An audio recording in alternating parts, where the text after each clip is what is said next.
अखेर महाराष्ट्राला विरोधी पक्षनेता मिळणार असल्याचं आता दिसतंय, कारण विधान परिषदेत लवकरच विरोधी पक्षनेता निवडीची शक्यता वर्तवण्यात आलेली आहे।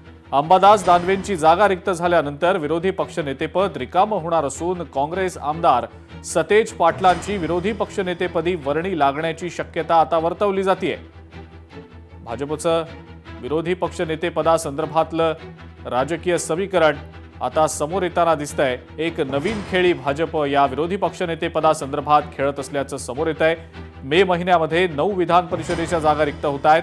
भाजपच्या 4, शिवसेना, काँग्रेस, राष्ट्रवादी काँग्रेस आणि शरद पवारांच्या राष्ट्रवादी काँग्रेस पक्षाची प्रत्येकी 1 जागा रिक्त होणार आहे आणि विधान परिषदेसाठी 29 मतांचा कोटा असेल। अशात महायुतीच्या वाट्याला 8 जागा येणार आहेत, तर मवियाच्या वाट्याला 1 जागा येणार आहे।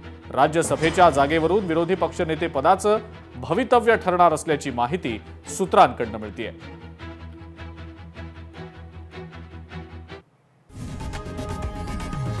लोकशाही मराठी ऐका, पहा, जागरूक रहा।